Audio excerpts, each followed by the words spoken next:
Mixcloud, like a few of you have been doing this morning. We have Nathan, Lounge Radio in Norway, and DJ Brian Hudson, who've all been getting in the mix. You can go to I've forgotten what it is. Ross, if you'd like to tell everyone how they can go to Mixcloud. I love how we fall into a pattern of reading certain ones, don't we? Yeah, I need to learn this one. Mixcloud, you can go to watchchaos.tv and then just click the Mixcloud button on there. I'm going to need to write that down. Wonderful. So we are now going to go up to the CTEC Plus Hour. And this week we are looking back at CTEC Plus's recent virtual seminars on the topic of Disability Confident. What does this mean? Well, the Disability Confident virtual events are aimed at helping employers to recruit from a wider talent pool and also to provide advice and guidance to help employers benefit from more inclusive recruitment practices. Yes, in this short film, we hear from Tony George from Job Centre Plus, who explains some of the reasons why employers should consider the Disability Confidence Scheme. We meet one company and its employers who were recruited through the Disability Confidence Scheme. And finally, we hear from John Beach of the Department of Work and Pensions to talk more about the Access to Work scheme, which is fantastic. Let's take a look. So yeah, a little bit of background on the Disability Confidence Scheme. It was launched in November 2016, and it's to support employers in making the most of the talents disabled people can bring to the workplace, and to help give employers techniques, skills, and the confidence to recruit and retrain and develop people with disabilities and long-term health conditions. And in the longer term, and we've heard this from the speakers earlier on, we want to see this scheme recognised as the standard practice across all of industry and have recruitment viewed as an inclusive process based on ability, not disability, as the norm. We want disability confident employers to help challenge attitudes towards disability and improve understanding, remove barriers, ensure that opportunities available to disabled people to fulfil their potential and realise their aspirations. And there are currently more than 20,000 disability confident employers and over 11 million paid employees working for disability confident businesses, and that's great, but there's still a long way to go. Between October and December 2020, 52% of disabled people of working age were in employment, compared to 81% of people who are not disabled. So there's an employment gap there of 29%. It was slowly moving and getting better pre-pandemic, but now it's slipped back the other way, and we need to address that. And in addition, 80% of people acquire their disability whilst they're in work. So clearly there's a need to recruit more disabled people to ensure that that pool of untapped talent isn't overlooked, and to ensure that businesses do all they can to retain the talent they already have. So we've talked a bit about different levels. There are 3 levels in disability confident: committed, employer, and leader. And today I'm just going to concentrate on that first level, committed, getting started. So let's take a moment to look at what that means. So when you become disability confident committed, we ask you to work towards. So notice I stress that, work towards. You're not going to just sign up and suddenly be. We want you to work towards it, and there'll be lots of help and support along the way. You've heard from some of the earlier speakers there of all the help and support they got from CTEC Plus as an example. We're there to help. Everyone's there to help you achieve what you need to achieve. So first thing, look at your recruitment process. What could you do to make it more inclusive and accessible? So, have a look and make sure you're not discriminating. Make sure your job adverts are more accessible by providing them in a range of formats, for example. Look at how you communicate and promote your vacancies. They can be advertised through a range of channels. And we ask that you make sure you use your Disability Confident badge to let potential job seekers know that you're an inclusive employer. You can get help and advice and support from us, work and health providers such as CTEC Plus, and local user-led organisations, as well as national charities as well. So review your current recruitment process, see what you can do to change and make things better. You could offer an interview to disabled people. So encourage applications by offering an interview to somebody who declares they have a disability.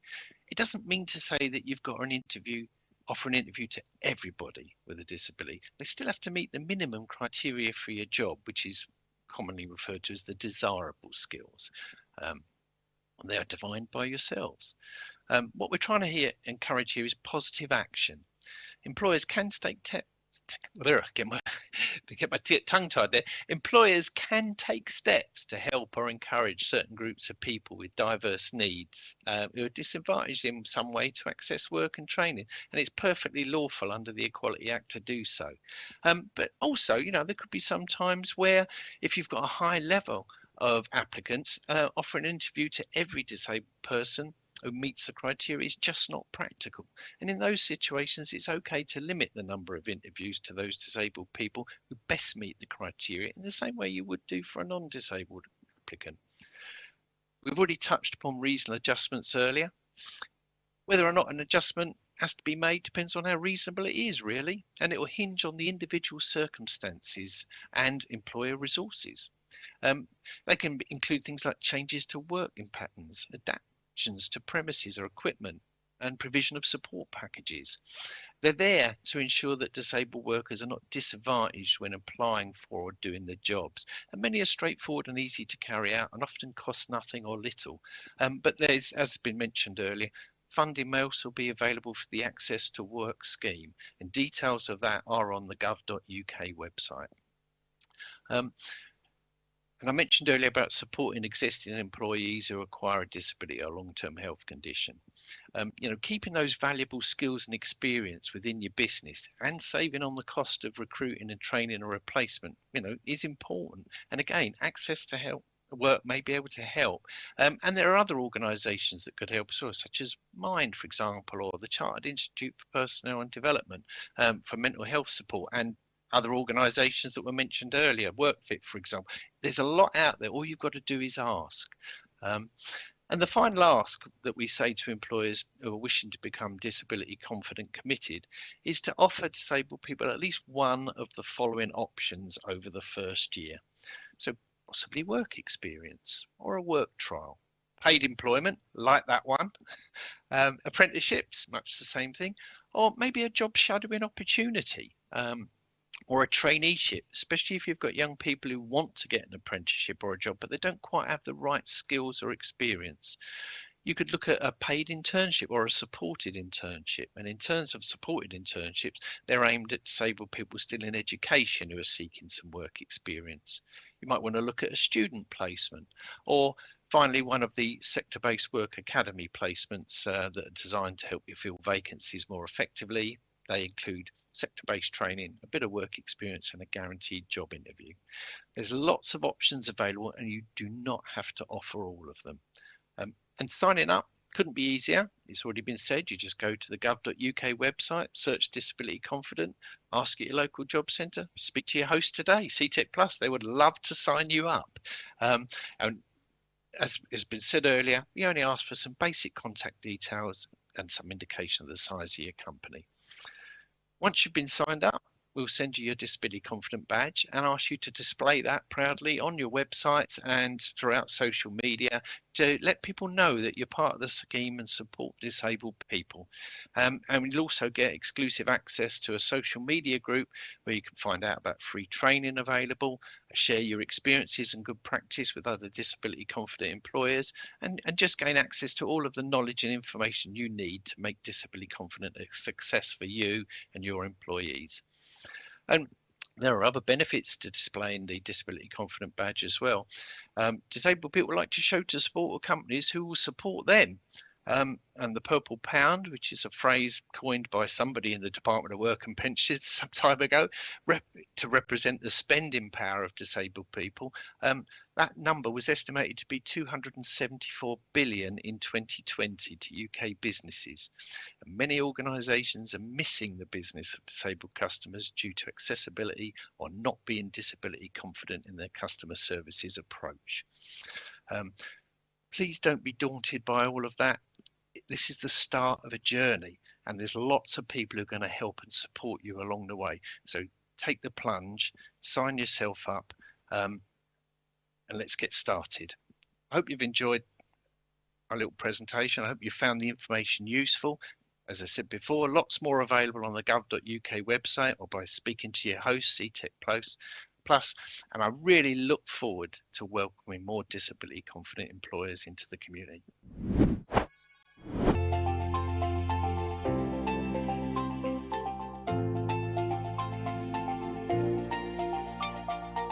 My name's Stephen Binfield. I'm the manager of urban cleaning, and I oversee all the day-to-day and running of Urban Cleaning Limited. Hi, my name is Dave. I'm a professional cleaner, but then I also do maintenance, tipper work and labouring as well. So I've got many roles with urban cleaning.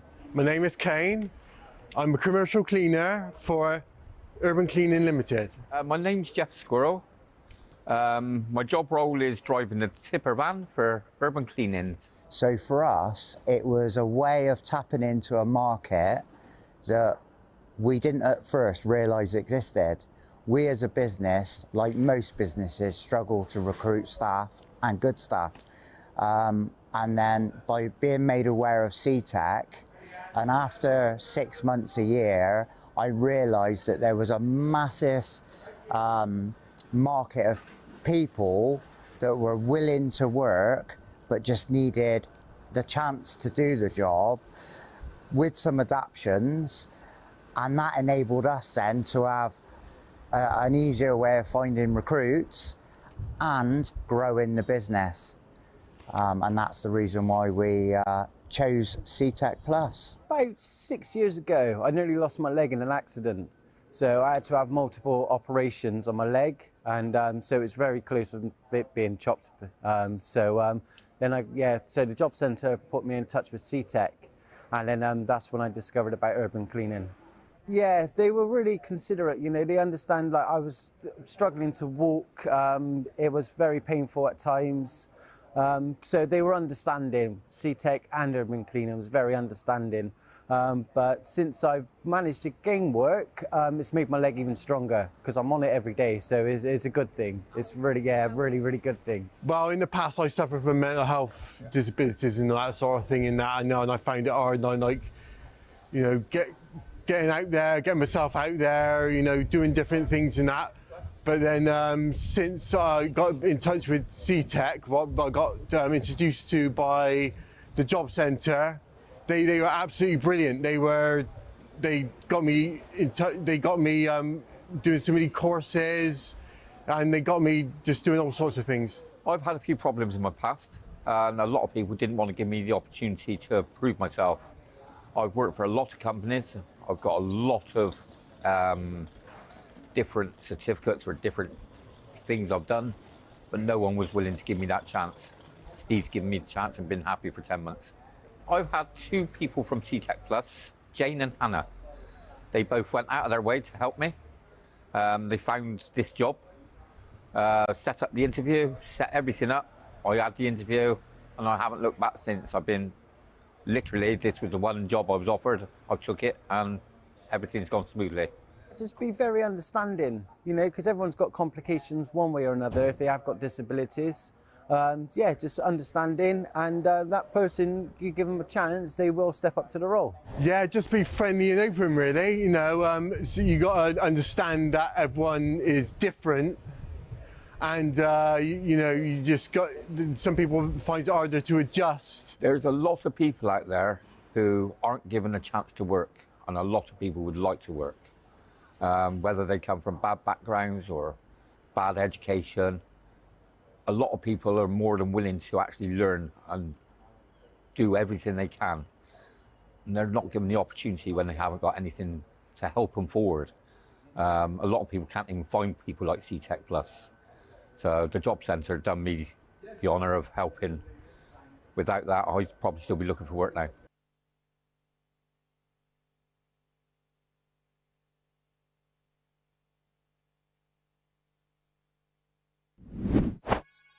John, as I mentioned before, is one of the disability employment advisors with Job Centre Plus. And John, I believe you're looking to do a presentation on reasonable adjustments and access to work. Yeah, I was asked to do that. I mean, how do I follow that from Karen, really? You've just said everything I would really want to encapsulate, Karen, as to good practice and really sort of the social and inclusive model of disability that we now have. You know, it's all about reasonableness, and you've made some fantastic points there.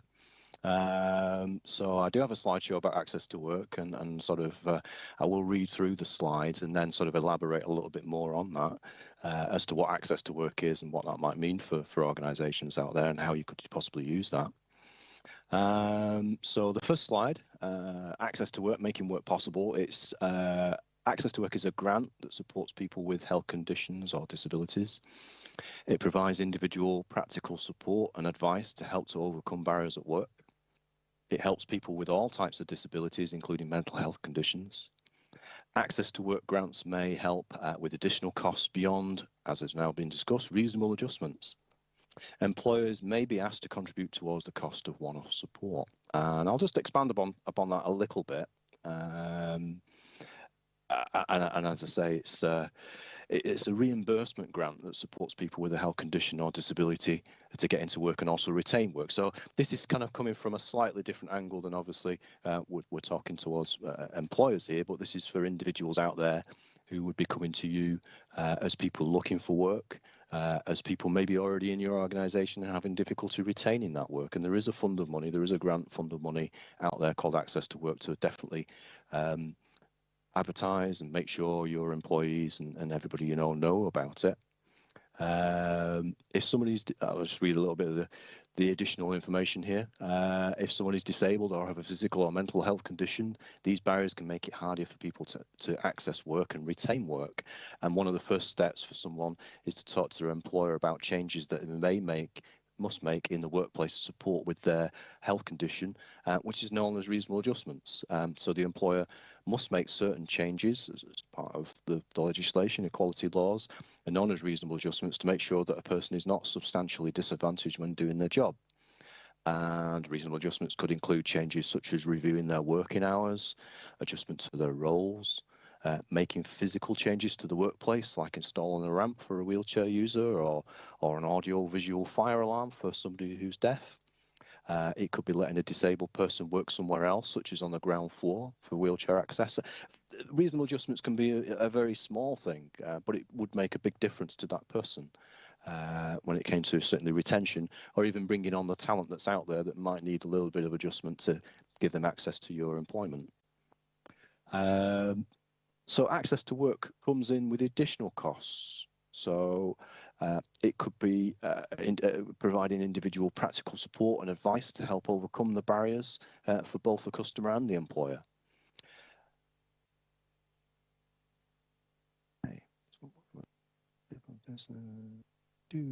And I think some of the rest of the points that I've got here actually been ably sort of covered by Karen. So I'll move on to the next slide, please, and I'll read that slide and then add some additional onto there. So there we go. I'm flicking between two different screens here. So I'll come on to what could access to work pay for. And as I say, this is beyond the reasonable adjustments that we hope that an employer would put in place. So that would be specialist equipment or adaptations, a support worker or job coach to help in the workplace. It could be a disability awareness training for colleagues. That can be done. And it has been done. A communication support at a job interview or in the workplace. It could be the cost of moving equipment following a change in location or job. It could be travel support to work for those who cannot use public transport, which may include taxis. And an access to work mental health support service for people who are absent from work or experiencing difficulties with their well-being due to mental health. Okay, sorry, just a message from the chat there. And customers may be asked to resource 3 quotes, and grants would be determined based on the most cost-effective solution. Again, it is a grant system. Obviously, we will always look, it's coming out of the public purse. It will always be done on a case-by-case basis by Access to Work. Just as an addition then to the slide, Access to Work is administered by a separate team, a national team. Access to Work advisors would get involved. And it's all available online. As far as I was aware, there was going to be a ticker at the bottom of the presentation with the contact details. Right. Okay. So next slide, if you would.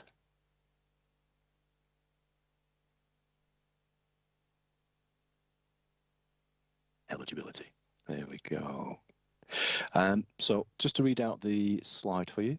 So eligibility, who can get help? To be eligible for access to work, people applying must have a disability or health condition that affects their ability to work. It means that they have to pay work-related costs, so specialist equipment or travel costs. They've got to be over a 16, and they've got to be about to start paid work in England, Scotland or Wales. And for the work part of the eligibility, one of the following must apply. They must have a paid job or be self-employed, have a job interview for paid work. There is some extra things I'll talk to you about, and about to start a job or work trial or starting work experience. So that's the slide.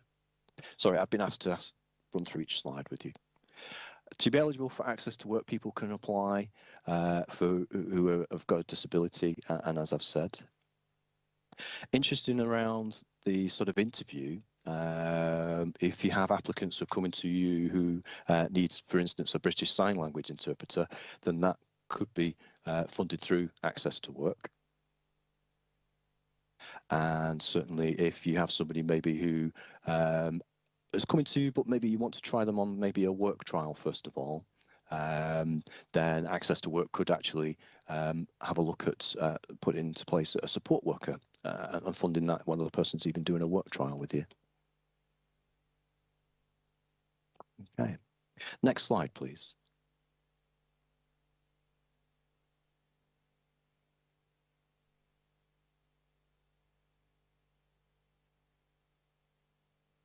Okay, so obviously there is an application process to this, and you can do that through the gov.uk website. And once the customer has applied to an Access to Work advisor, will contact them to discuss what help they couldn't get. As I said earlier, there's a team that does that.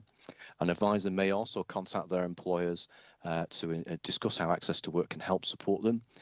They will not contact their employer until they've agreed this with them first. So again, the employee can get in touch with Access to Work and have a chat with them, but nothing goes into place until everybody's agreed. A specialist assessor may contact you and the employer to assess your needs and discuss appropriate support and provide a detailed report to determine the best support. And you may get an offer of support, which could include a grant. If it does, you'll be told how much you'll get and for how long. And grants are awarded depending on the needs of the individual for a maximum of 3 years and are reviewed annually. There may be an element of cost share depending on the size of the company.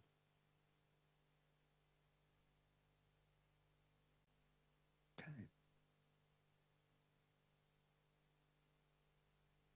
Next slide, please.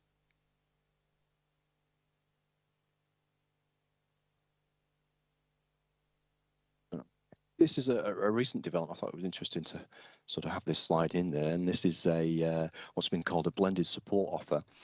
Many employers are asking employees to adapt their working arrangements and environments to support disabled people to access these new working arrangements and enable them to retain, return to and move into employment. Access to Work is introducing a new flexible package of support, and the new flexible blended support offer brings together a package of home working support, which can be blended with workplace support and new COVID-19 support to support disabled people. So I know COVID-19 is still ongoing. This is still here. So the blended support offer is 3 strands of dual site working, COVID support, including PPE and social distancing support, and home working support offer. So this was something we were still given as an option for Access to Work, and can help with if people have a health issue and they're being asked to work on a different site or they're being asked to work from home, then Access to Work could look at some additional support for them if everything else has been done up to reasonable standards by the employer.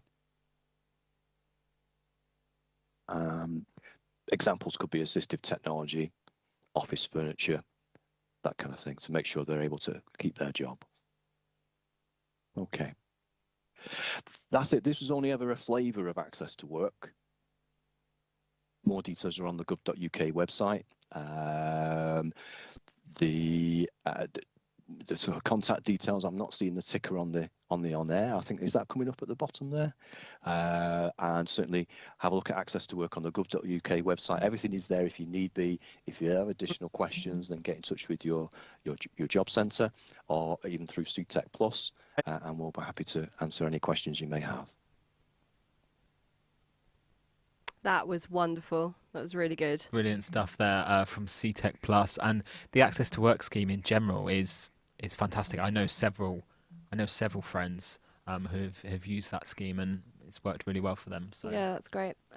If you'd like any more information on CTEC Plus's employer services and the disability confidence scheme, you can contact employers@ctecplus.co.uk or telephone 07546 411931. Up next, I think we're taking a look at our Where in the World, aren't we? I think we are indeed. Let's Yes. have it.